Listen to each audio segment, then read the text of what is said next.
Students, मैं हूं मासूम हैदर। आज की इस वीडियो में मैं आपसे डिस्कस करने वाला हूं muscles of the facial expression. ये टोटल 17 मसल्स होते हैं, तो इनके नाम याद रखना थोड़ा सा डिफ़िकल्ट है।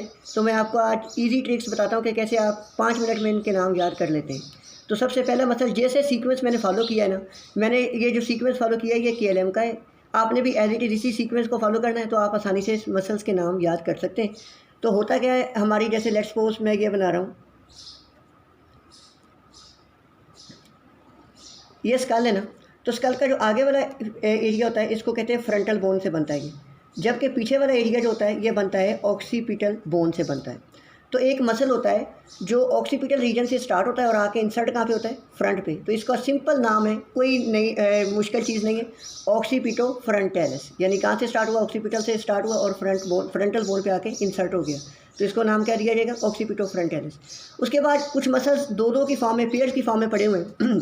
जनरली हमारे एनाटमी में हम मसल्स की एक क्लासिफिकेशन पढ़ते हैं कि जब मसल्स जैसे ओपनिंग है, अब कुछ मसल्स ऐसे होते हैं जो इन ओपनिंग के इर्द गिर्द मौजूद होते हैं।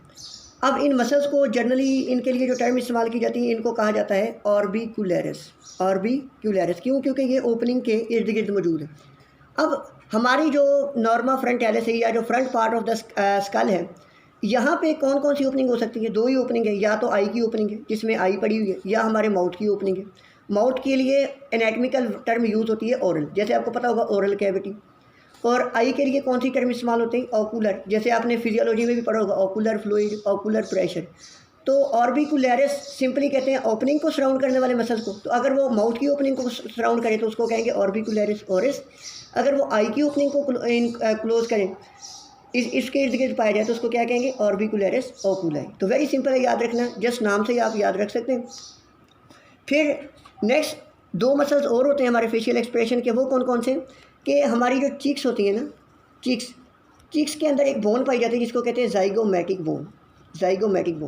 जाइगोमैटिक बोन क्या करती है, हमारा चीक प्रोमिनेंस बनाती हैं।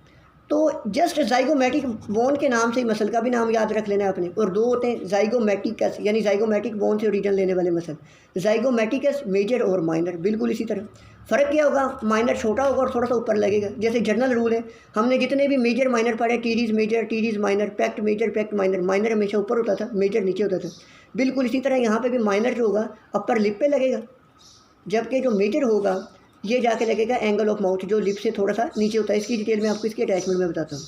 नेक्स्ट, अब आपने क्या याद रखना है, कैसे याद रखना है, एनाटमिकल टर्म जो यूज़ होती है ना हमारे पास लिप के लिए, इसको कहते हैं लेबाई। लिप के लिए ख़ास टर्म यूज़ होती है, इसको कहते हैं लेबाई। अब लिप हमारा ऊपर भी उठ सकता है, नीचे भी जा सकता है। अगर लिप को अपवर्ड मूव करवा दिया हमने, लिप को ऊपर उठा दिया है, तो इस फिनोमेना को क्या कहेंगे, एलिवेशन, सिंपल सी बात। और अगर नीचे चलेगा लिप, इसको क्या कहेंगे, डिप्रेशन।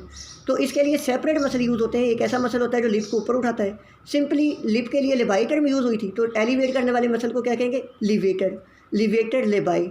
और बड़ा होगा तो स्पीडियस कहेंगे। और इस तरह अगर डिप्रेस करेगा, लिप को नीचे प्रेस करेगा, कोई ऐसा मसल होगा तो उसको सिंपली क्या कहेंगे, डिप्रेसर और लेबाई। अब दो मसल होते हैं लिप के लिए जो मैं आपको अभी तो बिल्कुल इस तरह दो मसल होते हैं। एक मसल होता है जो सेपरेटली क्या करता है, लिप को एलिवेट करता है, तो इसको सिंपली क्या कहेंगे, लिवेटर लेबाई स्पीडियस। और दूसरा क्या करता है, लोअर लिप जो होता है ना, इसको नीचे की तरफ मूव करवाता है, तो इसको क्या कहेंगे, डिप्रेसर लेबाई। और इन्फीरियस का मतलब क्या है कि लोअर लिप के लिए ये टर्म यूज़ हुई, स्पीडियस का मतलब क्या है, अपर लिप के लिए टर्म यूज़ हुई। उसके बाद हमारे इस तरह दो लिप होते हैं, लिप जहाँ पे दोनों आपस में मिलते हैं ना, इस पॉइंट को कहते हैं angle of the mouth. Angle of mouth, इस पॉइंट को कहते हैं एंगल ऑफ द माउथ। अब एंगल ऑफ द माउथ आपको पता है, एंगल कोई भी जब दो पॉइंट के दरमियान एंगल हो ना, ये बढ़ भी सकता है, कम भी हो सकता है, इंक्रीज भी हो सकता है, डिक्रीज भी हो सकता है। तो सेपरेट मसल इनके लिए यूज़ होंगे जो एंगल बढ़ाएंगे भी, एंगल कम भी करेंगे। तो अगर माउथ के एंगल की बात हो रही है तो इसके लिए एनाटमिकल टर्म जो माउथ के लिए, तो मैंने भी आपको बताया क्या यूज़ होती थी, ओरस। और एंगल के लिए एनाटमिकल टर्म क्या यूज़ होगी, एंगुलाई। तो अगर माउथ के एंगल की बात करेंगे तो जनरली मैं क्या कहूँगा, इसको एंगुलाई ओरस। ठीक है। अब एंगुलाई ओरस का मतलब क्या है, माउथ एंगल। अब जो इसको बढ़ाने वाला होगा सिंपली उसको क्या कहेंगे, एलिवेटर, यानी कि बढ़ाने वाला, लिवेटर एंगुलाई ओरस। और कम करने वाला होगा उसको सिंपली क्या कहेंगे, डिप्रेसर एंगुलाई ओरस। तो इस तरीके से दो मसल ये हो गए। इसके बाद जो हैं कुछ मसल्स हैं आपने सेपरेट याद रखने। आपको पता है कि माउथ के अंदर होती है ओरल कैविटी। ओरल कैविटी को हम बक्कल कैविटी भी कहते थे, बक्कल कैविटी। कुछ मसल ऐसे होते हैं फेस के अंदर पाए जाते हैं, जैसे कि मैं भी आपको बता रहा हूँ, ये ख़ास तौर पे बकल कैविटी के एक्शन के साथ एसोसिएटेड होते हैं। जैसे कि हम विसल करते हैं तो हमारी जो चीक्स होती हैं बाहर की तरफ प्रोट्रूड कर जाती हैं, तो इस तरह का मसल जो यूज़ होगा उसको क्या कहेंगे, buccinator, just from the buccal cavity. फिर हमारा जो फेस है ना, यहाँ पे हमारी होती है जो चिन के पार्ट पे एक बोनी प्रोमिनेंस होता है, उसको हम क्या कहते हैं, मेंटल। बोनी लैंडमार्क होता है, उसको कहते हैं मेंटल। मेंटल की वजह से इस पे लगने वाले मसल का नाम सिंपली क्या हो गया, मेंटेलिस हो गया। तो ये मैंने आपको पेयर की फॉर्म में मसल याद करो। अब बाकी जितने मसल से मैंने जैसे आपको बताया कि कुछ तो अटैचमेंट के नाम से ऑक्सीपिटोफ्रंटालिस हो गया, कुछ सिंपली एंगल को कम करने ज़्यादा करने के लिए लिवेटर डिप्रेसर याद कर लिया आपने, कुछ सिंपली बोन के नाम से जाइगोमैटिकस याद हो गए। अब कुछ मसल 3-4 ऐसे, बस इसको जस्ट आपने रटा लगाना है, कोरुगेटस सुपरसिलियाई, कोरुगेटस सुपरसिलियाई। सुपरसिलियाई आप याद रख सकते हैं, सुपरसिलियरी आर्चिड होती हैं, आपको पता होगा बोनी लैंडमार्क है, तो उससे याद रख सकते हैं। और होता है रिजोरियस, ये दो ज़रा थोड़े से मुश्किल नेम है। बाकी प्लेटिज्मा को भी आपको पता है, हम अपर लिम्ब में पढ़ चुके हैं, इसकी डिटेल भी पढ़ चुके हैं प्लेटिज्मा की। उसके अलावा हमारा नोज़ जो है ना, कुछ इसके मसल्स होते हैं, बस 3 मसल्स इसके होते हैं, ये आपने याद रखने कौन कौन से होते हैं। हमारा नोज़ जो है ना, ये फैल भी सकता है, डायलेट भी हो सकता है। तो नोज़ के लिए जो एनाटॉमिकल टर्म यूज़ होती है उसको क्या कहते हैं, नेरीज़। अगर ये फैल रहा है तो डायलेटेड नेरीज़, अगर ये कंप्रेस हो रहा है तो कंप्रेसर नेरीज़, और ये नीचे की तरफ मूव भी कर सकता है तो डिप्रेसर सेप्टाई, यानी कि सेप्टम ऑफ द नोज नीचे मूव करता है। तो ये थी सारी डिटेल ऑफ द मसल्स कि किस तरीके से आपने इनके नाम याद रखने। अगर कोई क्वेरी हो आप मुझे कमेंट सेक्शन में बता सकते हैं। Thank you very much.